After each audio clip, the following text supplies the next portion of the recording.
Assalamualaikum warahmatullahi wabarakatuh. Waalaikumsalam warahmatullahi wabarakatuh, Bu. Waalaikumsalam warahmatullahi wabarakatuh. Apa kabar anak-anak semua? Baik, Baik, Bu. Bu. Semoga semuanya dalam keadaan sehat dan juga bahagia. Meski kita tidak dapat bertatap langsung, Ibu selalu berharap kalian tetap semangat dalam mengikuti pembelajaran kita pada hari ini. Untuk memulai pembelajaran pada hari ini, marilah kita terlebih dahulu berdoa. Kepada Ketua Kelas, Mbak Dia, dipersilahkan untuk memimpin doa.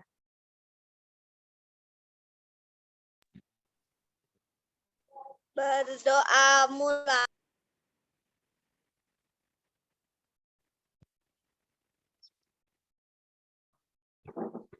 Selesai.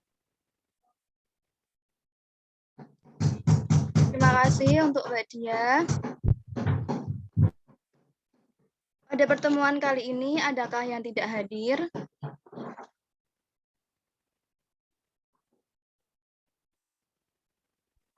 Ada, Bu.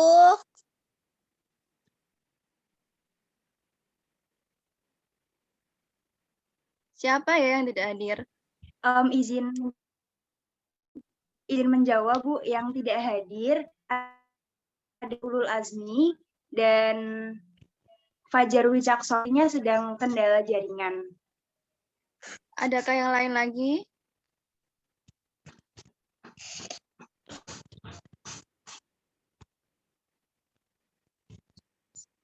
Sepertinya tidak ada, Bu. Baiklah, sebelum memulai materi, izinkan Ibu untuk screen materi.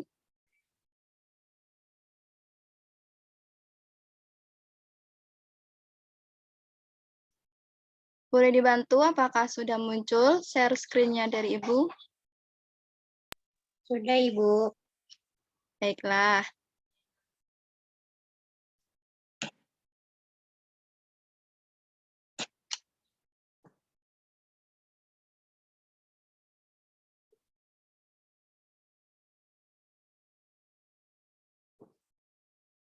Nah, melanjutkan pelajaran minggu lalu, kita pada hari ini masih mempelajari mengenai puisi. Akan tetapi dengan subbab atau kompetensi dasar yang baru. Untuk kali ini, di dalam materi puisi yang akan kita bahas adalah menganalisis unsur pembangun puisi. Sebelum memasuki materi pokok pada hari ini, Ibu juga akan menyampaikan tujuan pembelajaran terlebih dahulu.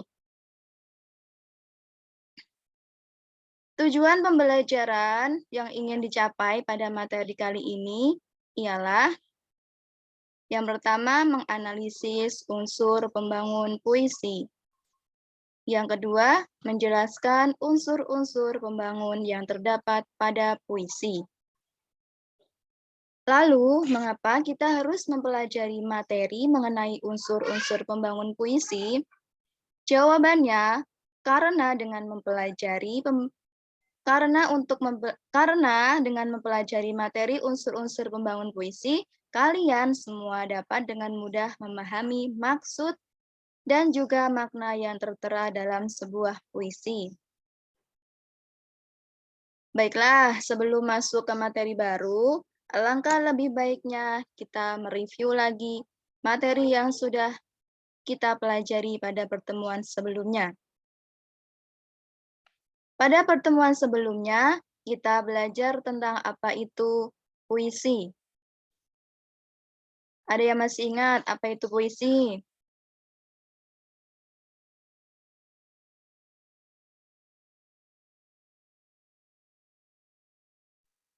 Nah, Tidak ingat. Maaf, Bu. Lupa. walah, kok lupa. Baiklah. Puisi adalah karya sastra yang merupakan ungkapan ide, pikiran, dan perasaan yang dituangkan melalui rangkaian kata yang indah dan penuh makna. Apa tadi puisi? Bisa diulang. Via, coba Via Aulia. Hadir Ibu, puisi merupakan karya sastra yang berupa ungkapan ide, pikiran, dan perasaan yang dapat dituangkan melalui rangkaian kata yang indah dan penuh dengan makna. Seperti itu, Ibu. Nah, terima kasih.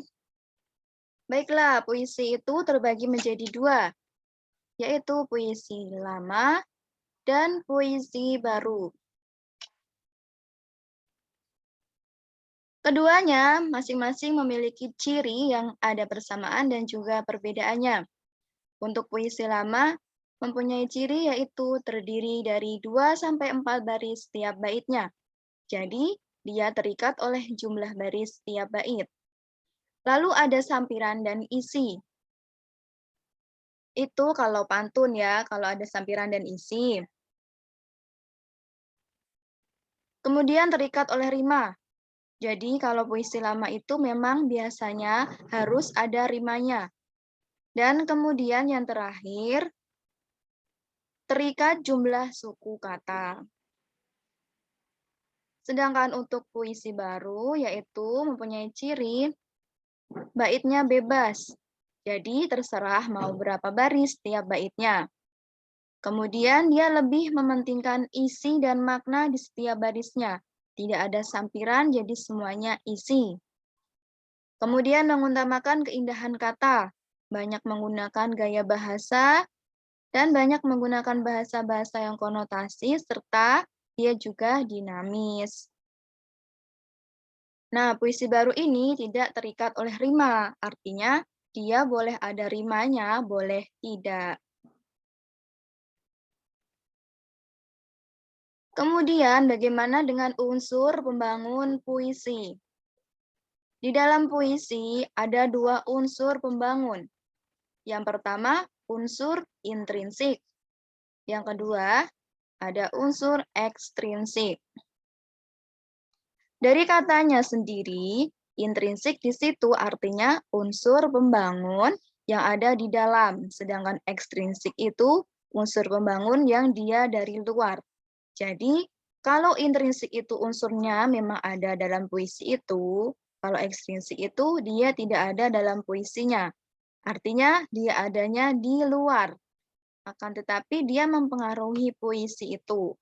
Itu perbedaan antara intrinsik dan ekstrinsik. Untuk unsur intrinsik sendiri itu dibagi menjadi dua. Yang pertama ada unsur intrinsik batin, dan yang kedua ada unsur intrinsik fisik.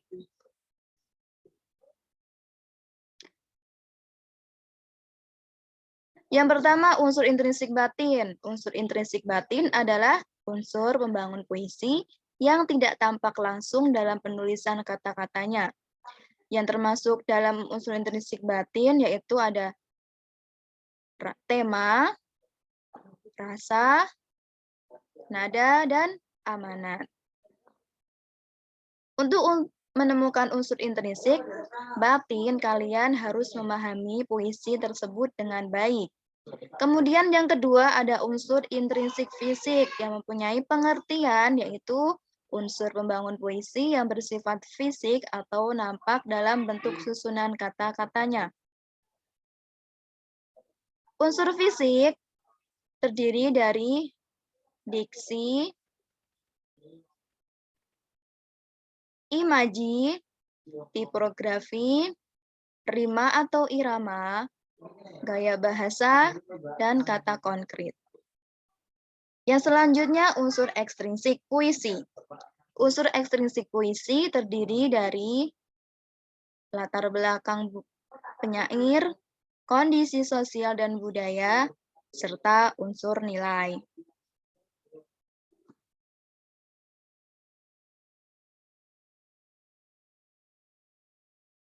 Selanjutnya, unsur intrinsik batin.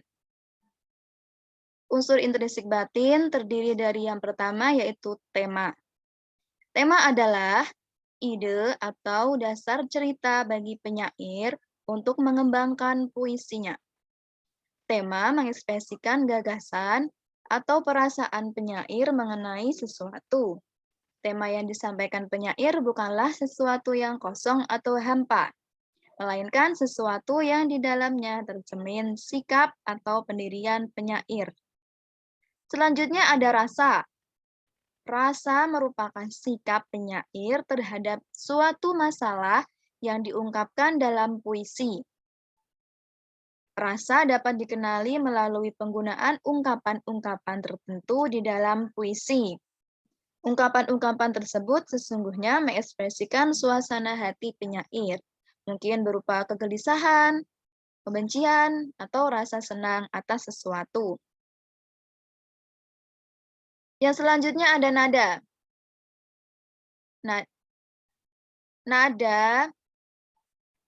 Kemudian nada, kalau yang sebelumnya itu kan rasa merujuk kepada sesuatu yang dibicarakan penyair.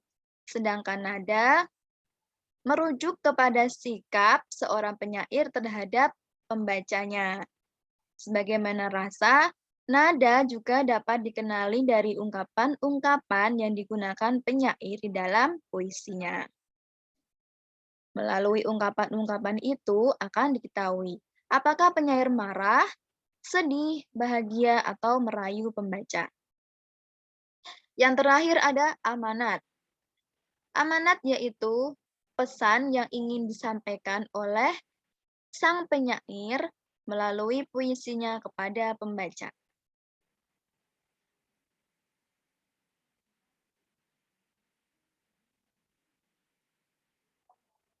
Sekarang unsur intrinsik fisik.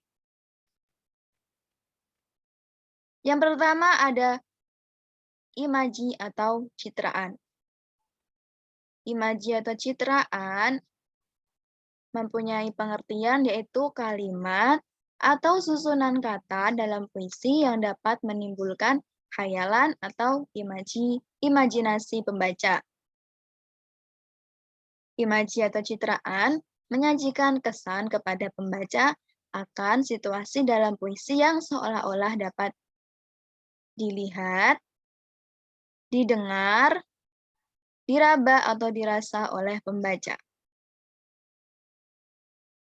Untuk menentukan imaji atau citraan, di sini Ibu ada puisi dari Chairul Anwar berjudul Senja di Pelabuhan Kecil. Dari puisi tersebut, imaji atau citraannya dapat kita temukan yaitu pembaca seolah-olah melihat dan merasakan kesunyian, sepi, dan kemuraman. Hal ini dapat dilihat dari tercantumnya rumah tua, terus ada gudang, ada kapal perahu yang tidak melaut. Itu kan menggambarkan kayak sunyi gitu kan. Ditambah dengan mendengar kelepak elang yang menambah muram.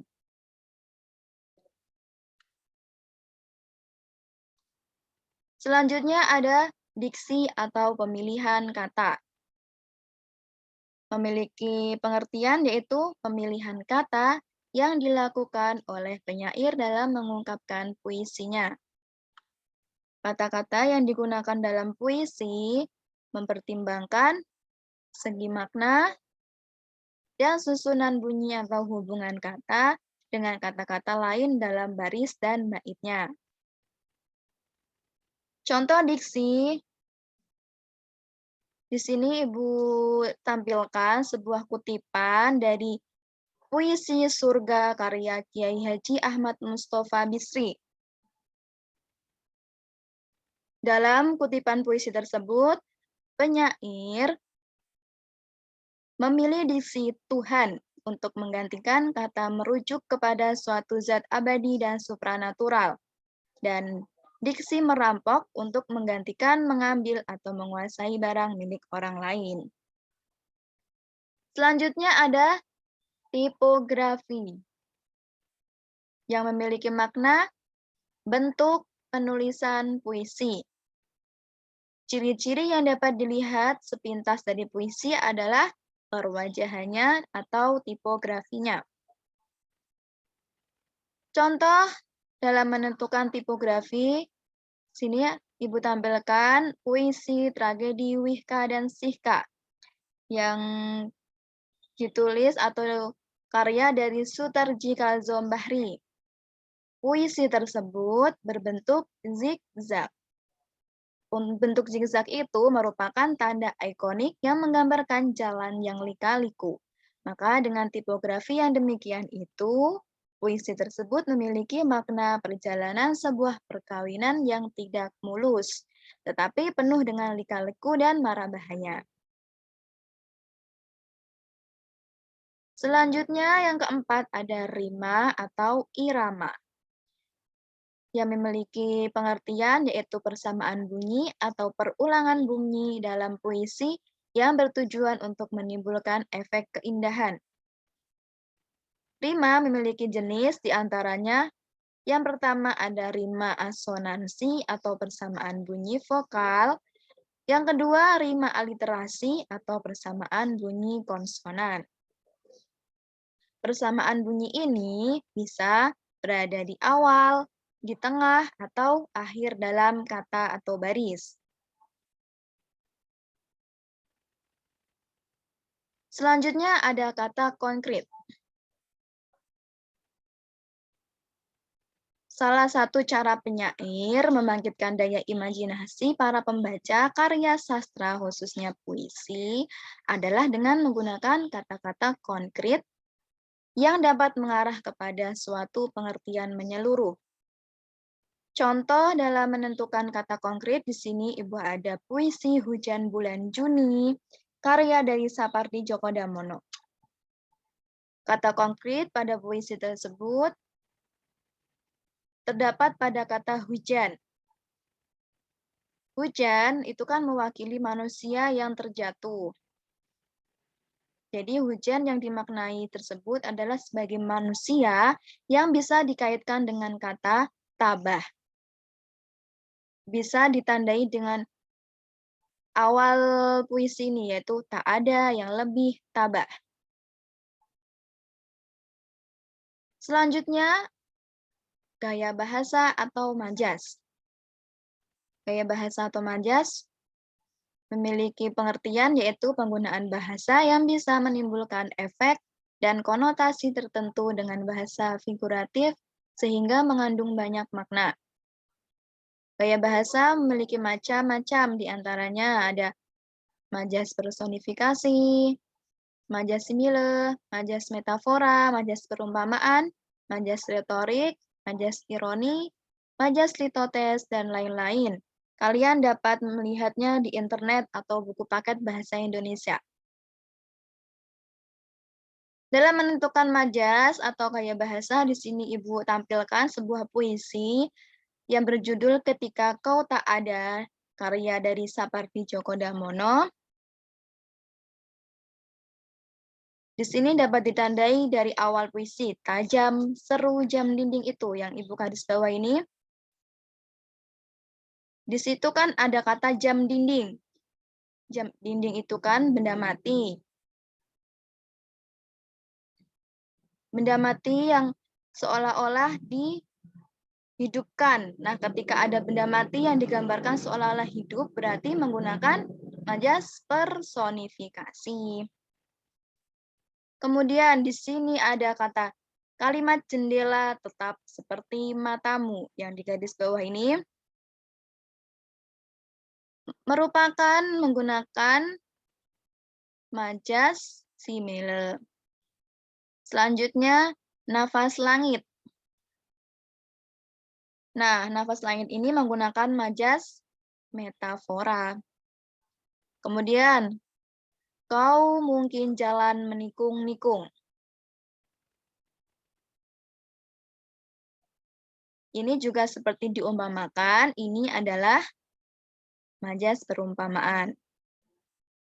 Ada di sini kata muaramu, yang merupakan majas simbolik. Dan ada, ini sungguh tiadakah tempat berteduh di sini?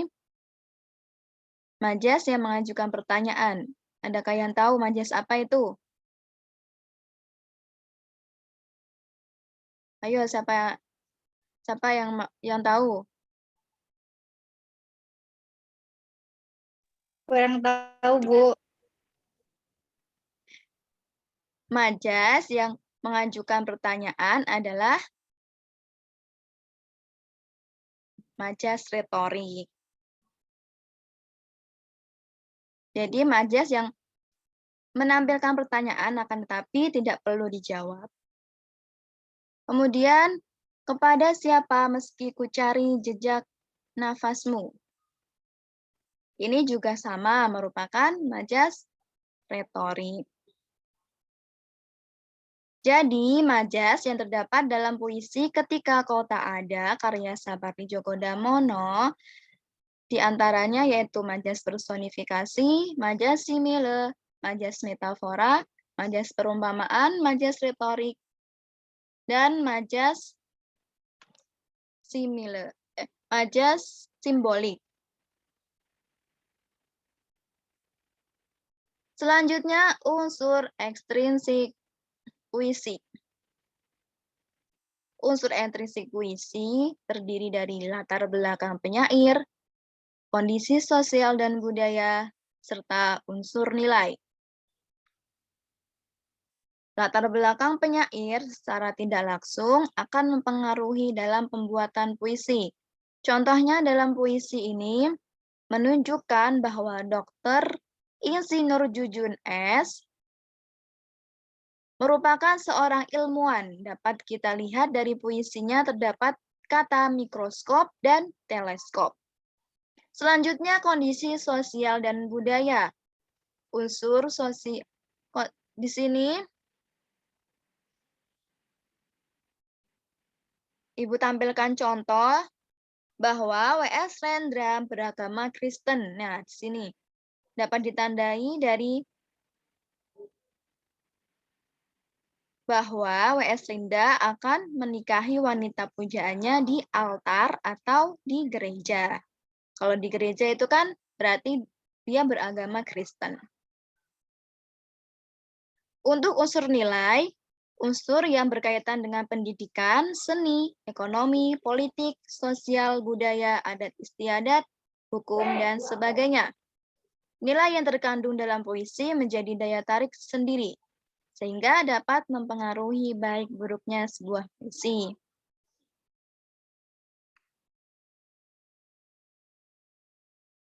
Nah, sekarang materi yang sudah Ibu sampaikan selesai. Tadi kita mempelajari tentang unsur-unsur pembangun puisi yang terdiri dari unsur intrinsik dan unsur ekstrinsik. Unsur intrinsiknya dibagi jadi dua, ada unsur intrinsik batin dan unsur intrinsik fisik.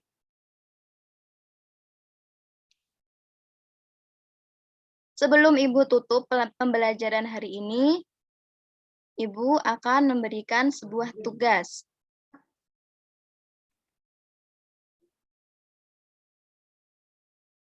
Tugasnya, Ibu di sini menampilkan sebuah puisi, yaitu berjudul Derai-Derai Cemara, karya dari Chairil Anwar. Kalian di sini tugasnya adalah menganalisis unsur intrinsik dan ekstrinsik yang meliputi analisis unsur intrinsik fisik, unsur intrinsik batin, dan unsur ekstrinsik dari puisi itu.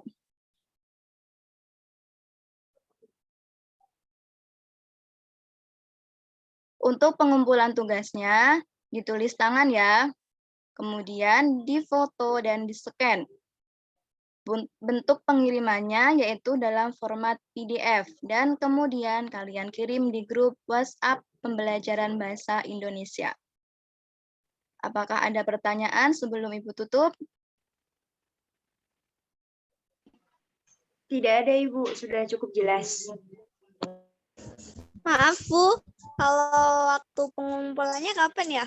Oke, untuk tenggat waktunya sampai pertemuan minggu depan ya. Jadi tidak boleh lebih dari pertemuan depan nanti. Ada pertanyaan lagi? Baik, Bu. Baiklah. Mungkin Ibu cukupkan untuk pembelajaran hari ini. Ibu ucapkan terima kasih atas antusias kalian dalam mengikuti kegiatan pembelajaran pada hari ini. Semoga apa yang Ibu sampaikan dapat kalian pahami dan juga bermanfaat. Jangan lupa tugas dari Ibu dikerjakan. Sekian dari Ibu. Wassalamualaikum warahmatullahi wabarakatuh. Waalaikumsalam warahmatullahi Ya, wabarakatuh. sama-sama. Makasih, Bu.